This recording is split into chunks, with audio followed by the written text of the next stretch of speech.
ბოლნისის მთავარი ბიბლიოთეკის მცირე დარბაზში თბილისის ახალგაზრდა მწერალთა გაერთიანებამ ლიტერატურული ღონისძიება მეტაფორა გამართა. აქვე ინტერნეტ პორტალის პრეზენტაცია მოაწყვეს, სადაც ნებისმიერ მსურველს შეუძლია დარეგისტრდეს და დაეუფლოს წერის კულტურას. ეს პორტალი არის მთელი საქართველოს ახალგაზრდების გამაერთიანებელი ადგილი, სწორედ მხოლოდ ამიტომ შეიქმნა.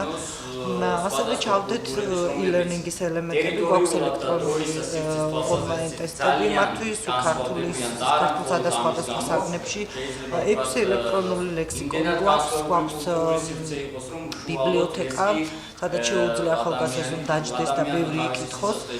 ჩვენ ვცდილობთ, რომ ყოველდღიურად შევავსოთ ბიბლიოთეკის მარაგი, ქართულად არის, დიახ. ჩვენ ასევე გვაქვს გეგმაში, რომ ჩავწეროთ ლექციები.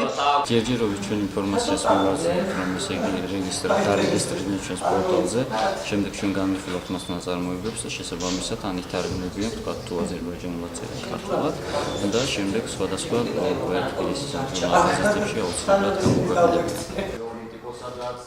ახალგაზრდა მწერალთა გაერთიანების სტუმრობის მთავარი მიზანია ქვემო ქართლში ბოლნისის მუნიციპალიტეტის სოფლებში აღმოაჩინონ ახალგაზრდა ტალანტები, როგორც ეთნიკურად ქართველები, ისე აზერბაიჯანელი დამწყები მწერლები და პოეტები.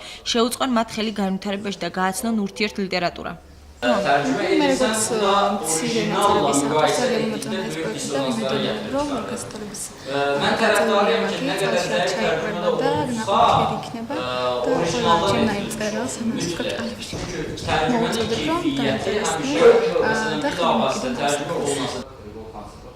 შეხვედრის დასასრულს დამსწრეს საზოგადოებას ორგანიზაციამ დაურიგა წიგნების საჩუქრად, როგორც ქართულ, ისე აზერბაიჯანულ ენაზე, ორივე ერის მწერალთა შემოქმედება.